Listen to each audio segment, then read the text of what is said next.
सिगांनो आंनि बे समर बसुमतारी चेनेलखौ मोजां मोनगिरि साफ्रोमनिसिमबो खुलुमहरनाय थाबाय आरो भिडिअआ मोजां जादोंबा शेयार खालाम, लाइक खालाम, कमेन्ट खालामहर। दा आंनि जेनाखि टपिक लानाय बेनि उद्देश्यआ जाहैबाय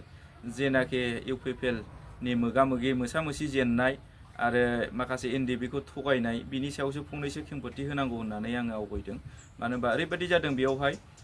जेनाखि प्रमद बर' सारा गावनि जेनाखि सासनाव ओरैबायदि खालामदोंमोन बियो माने रायजो राजाफोरखौ थगायनानै जालांजोबनो नागिरदोंमोन। दिनै खौथि खौथि एनडिबिनि नामाव फैनाय 1500 खौथिनो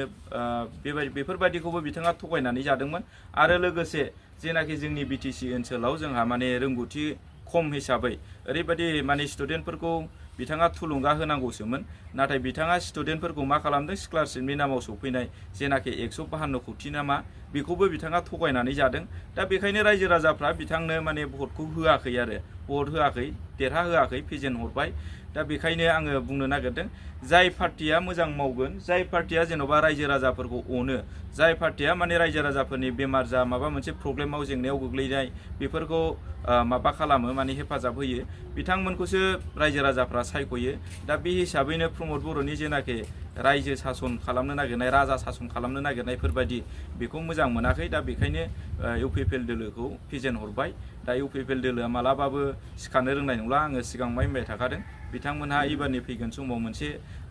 जिबौ सिनस्रि बुफाय जानानै थाबायनो रोङै मानबायनो रोङैफोरबायदि जागोन होननानै दिनै गमामायैनो नुबाय। दा गमामायैनो नुबाय दिनै इउपिपिएलआ दिनै जिबौ सिनस्रि बुफाय जानायफोरबायदि बिथांमोनहा सिनस्रि बुस' जानायफोरबायदि जाबाय आरो मालाबाबो बे पार्टिया मालाबाबो आवगायनाय नंला, सिखांनाय नंला। दा बेखायनो रायजो राजाफ्राबो खुनु गोनो गोथो जानांगौ गैया, जायनि फलाव दिनै इउपिपिएल फैनायजों लोगोसे सरकार फैनायजों लोगोसे जेनाखि सिगांनिफ्राय जोंहा मोनखानाय जेनाखि 6 शिड्युल बा ट्राइबेल एन्ड ब्लक एसटि बेखौ सोर बुंहैखो दिनै मोनसे हारिया मोनसे जाथिया मोननै मोनथाम माने पावार मोना होननानै बुंहैदों। दिनै जायखौ जेन'बा दिलीप सखियाखौ होननानै लादो, दरं अदालगुरियाव बर'आनो देरहाहोहरदोंमोन बिथांखौ आरो सोर हेफाजाब होनानै देरहाहोहरा आं मुंखौ बुंबाय थाला, जाय बिथाङा बेनोनो भट होनांगौ होननानै बुंदोंमोन, जोंनि बर'निनो लिडार। दा बिथांमोनहा हयथ' बे भिडिअखौ नुहैयोबा मिन्थिखागोन आरो साफ्रोमबो रायजो राजाफ्रा बै समनि जेनाखि निउस पर्टेलावहाय भाइरेल जाबाय थानाय बे खौरांखौ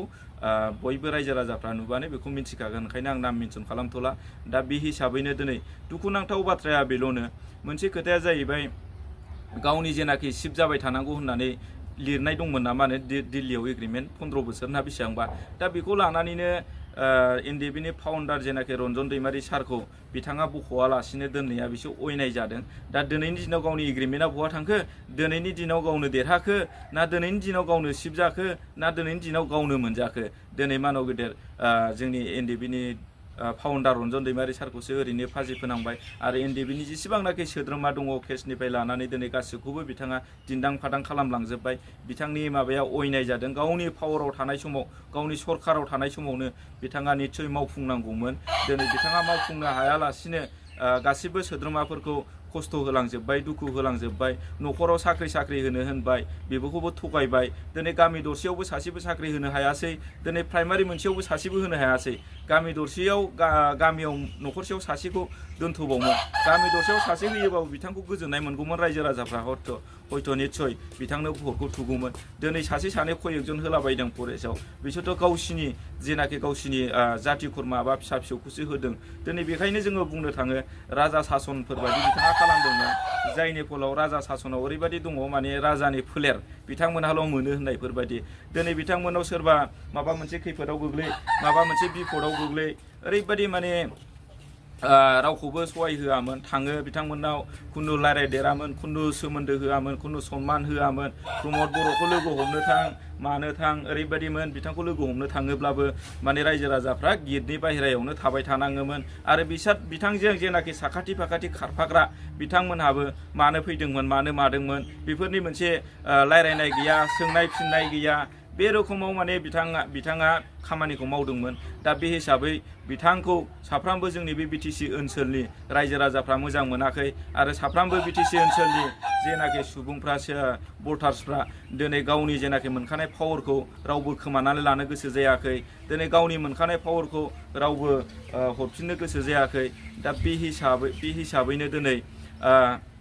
मा होनो बेखौ भटखौ जेनाखि इउपिपिएलआव थुआलासिनो बिथांमोनखौ बिदाय हरबाय। बिथांमोनहा बिराद लासिंसिं जादों, मानो होनना बुंबा 5 बोसोर जास्लाबनो मोनैनिफ्रायनो दावराव दावसि 5 बोसोर जास्लाबैनि सिगांनो बिथांमोनहा जेनदों ओरैबायदि माने मोनसे लासिंसिं मोनसे पार्टी होननानै बुंजायो बे पार्टीखौ दिनैनि दिनाव गोदोनिफ्रायनो दिनै मालाय बिपिएफ पार्टीया साननानै लादो बेसेबां माने रायजो राजाफोरनि जेनाखि समस्या जेंना बेफोरो जेनेबा रायलायहैयोब्ला सावरायहैयोबा बिथांमोनखौ लोगो हमहैयोबा ओरैबायदि माने माखासे जेनाखि जेंनायाव गोग्लैनाय बिपदाव गोग्लैनाय मानसिफोरखौ सहाय होबोदोंमोन मदद खालामबोदोंमोन बे हिसाबैनो बिपिएफखौ नांफिनगौ होननानै रायजो राजाफ्रा दिनै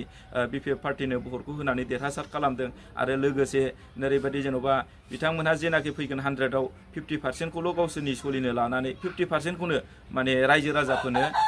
गावबा गाव पकेटनिफ्रायनो रान हरोमोन आरो दिनै इउपिपिएल पार्टीया मालाबाबो बेफोरबायदि साननाय गैया बिसिना 100आव 100 गावसोरनो लुथिनानै जानाय नोंसोरलाय भटार्स पार्टीसो नोंसोरलाय राजनितिगिरि नङा जोंसो राजनितिगिरि बे सोमोन्दो बे हिसाबै थाङोमोन आरो दिनै आंबो बुंबाय थादों बिथांमोनखौ जेरैखि जाया फेजेननांगौ गोदोनिफ्रायनो जेनाखि फेजेनथारनांगौ जेनथारनांगौ बिथांमोना जोंनि बेहाय खुनु इउपिपिएल होननाय नामानो थानो मोना आरो प्रमद बर' होननाय जेनाखि मुङानो थानो मोना होननानै आं बेखौ बुंबाय थादोंमोन दिनै बिथांमोननि जेनाखि सभाब चरित्र बेखौ रावबो मोजां मोनखायाखै मानो होनबा दिनै गोजोननाय मोनगौमोन जेनाखि एनडिबिखौ बिदि आलाय सिलाय खालामामोनबा दिनै गावल' हारसिङै लुथि जायामोनबा एनडिबिखौ गोदाव सोराव खालामनानै दिनै गासैखौबो जेंनायाव खोख्लैजोबनानै दिनै बिथांनि जेनाखि सासन खालामनाय बेखौ मोजां मोनाखै दा बे हिसाबैनो बिथांमोनहा बै जेनाखि मुंख्लंफोरनोबो दिनै खोथा होनानैल' दोनदों जेनाखि 5 लाख एक्सिया होनांगौमोन बिथांमोननोबो होफुङासै बिथांमोना थैनानै थांदोंबाबो दिनै जोंनि नामाव एकर्ड जादों मा रोखोम सलायदों मा रोखोम सलायाखै निश्चय बिथांमोनहाबो अबेबा बिफाङाव गाखोनानैबाबो नाहरबाय थादोंमोन जानो हागौ दा बे हिसाबै बिथांमोननि सावा बिथांमोननाव नांबाय इउपिपिएलआव प्रमद बर'नाव नांबाय बेखायनो प्रमद बर'आ मोसौ बोराय खिगु हासुगु जेननायफोरबायदि जेनदों दा बे हिसाबैनो दिनैनि दिनावहाय ओरैबायदि मोनसे जेनाखि बिपिएफ दोलोआ हारसिङैनो इसिबां बुरजा देरहाहैबाय मोनसे सरकाराव गैयैयानो दिनै बेसेबां माने रायजो राजाफ्रा बिथांमोनखौ अनसायदों जायखौ 6 शिड्युल बासायनांगौ जायखौ बर'नि पावार फांसन जेनाखि बर'नि थामोनथा बेखौ बासायनांगौनि बेलायाव सोर हागोन मोनसे अस्त्र हमनानै फैनाय हाथियार हमनानै फैनाय मोनसे हाथियार हमनानै फैनायनि गेजेरजों मोनसे पलिटिकेल पार्टी जोनोम जादों बिथांमोन नङाबा हानाय नङा होननानै रायजो राजाफ्रा दिनैनि दिनावहाय बिथांमोनखौ अनसायदों आरो नंगौ गमामायैनो बिथांमोनहा जेनाखि लाबोखादोंमोन बिटिसियावहाय बेसेबांबा मानसिफोरा बेजोंनो बिराद गोजोननाय मोन्दोंमोन सिगां बिटिसिनि सिगां जेनाखि बिसि एकर्ड जादोंमोन बे बिसि एकर्ड समावथ' जेबोआनो गैयामोन गासिबो गोजौ गाहाय दालांनिफ्राय लानानै लामानिफ्राय लानानै बिथांमोनहा 2 बोसोर एन्टारेल सालायनो मोननायजों लोगोसे 2 बोसोरावनो जोंख्लाब होजोबदों दिनै प्रमद बर'नि जेनाखि इउपिपिएल सरकारा 5 बोसोरबाबो मोनसेबो खामानि मावनो हायाखै मोनसेबो लामा दालां गासिबो मोनसेबो बानायना होनो हायाखै बिथांमोनहा 5 बोसोरखौ ओरैनो थगाय जादों जेनाखि माबा मोनसे केपेस सौफै सेन्ट्रेलनिफ्राय बेखौबो बिथांमोना माखासेखौ जानानै एसेखौ गुराय हरफिनो दा गुराय हरनाय हिसाबै ओरैबायदि जादों जोंनियाव डेभेलप जायैया बिथां थाबाय थानायमोनबा डेभेलपा जासिनाय नङामोन मानो होनबा जेनाखि जोंनि बिटिसि ओनसोलाव जेनाखि डेभेलप गैयै हिसाबै हरनायखौ बाहायनो हायालासिनो रिटार्न खालामफिनोबा मा जायो बे ओनसोलाव ओरैबायदि डेभेलप जाबाय बे ओनसोलाव ओरैबायदि माने जौगानाय जादों बे हिसाबैनो बे फैसाखौ रिटार्न खालामहरफिनबाय होननानै गासैखौबो सेन्ट्रेलनिफ्राय बेखौ माने ब्लकसो खालामनानै दोनफिनजोबगोन दा बिथांना जाहैबाय माने गावखौ बुद्धिनि खामानि मावदों नंदों जानो हागौ बुंनो थाङोबा प्रमद बर'आ सासे उन्दै गोरलै होननानै बुंजायो बिथाङा सासे गोरों गोरानि सासे चिफनि जेनाखि पावार फांसन बेखौ नेम नितिखौ बिथाङा लाखिनो रोङाखै बिथाङा मावनो रोङाखै दा बेखायनो बिथांखौ फेजेनदों जोंबो गोजोननाय मोन्दों आरो गासिबो बिटिसि ओनसोलनि रायजो राजाफ्रा गोजोननाय मोन्दों मानो होनबा मोनफ्रोमबो एरिया मोनफ्रोमबो माबानिफ्राय धोरोमनिफ्राय बिथाङा प्रब्लेम खालामजोबदोंमोन रायजो राजाफोरखौ ओरैबायदि खस्थ' खालामदों बेफार फालांगिनिफ्राय लानानै मोनसेबो जेबो गैया सोरबा माबा मोनसे जानायनिफ्राय जेबो गैया दिनै नोङो दखान बाजार गासिबो एकदम प्रब्लेमजोब थावनिफ्राय लानानै दिनै प्रमद बर' सरकार जानायजों लोगोसे मटर साइकेलफ्राबो हेलमेट हमाबा मोनलानो बेनो जाहैबाय बिथांनि सुइजारलेण्डआ दिनै बे हिसाबैनो दिनै नोङो सानदो बाजारानो गैला मोसौ बाजार गैला मैसो बाजार गैला दिनै साफ्रोमबो जेन'बा गरिब थाखोनि मानसिफ्रा दिनै मोसौ मैसो फिसिनानै दिनै जिउ खुङोमोन अनेक गथ' गथाय फोरोङोमोन दिनै आरो जेन'बा बनबो लायनो मोनला बन लायनायनि बेलायावबो सानदो नोङो सोरबा गैयै मानसिया गेसजों सलायनो हाया बनबाबो बोनानै लाबोनानैबाबो माने न'खरखौ संनाय खावनाय बा सोलिनांगौमोन दा बेफोरखौबो फारफ्रोमनिफ्रायबो बिथाङा नेग्लेक्ट खालामदों फारफ्रोमनिफ्रायबो रायजो राजाफोरखौ खस्थ' होदों दा बे हिसाबैनो बिथाङा दिनैनि दिनाव सदनखौ मोनदों जेब्लायबो मोनबाय थानांगौ आरो बिथाङा मालाबाबो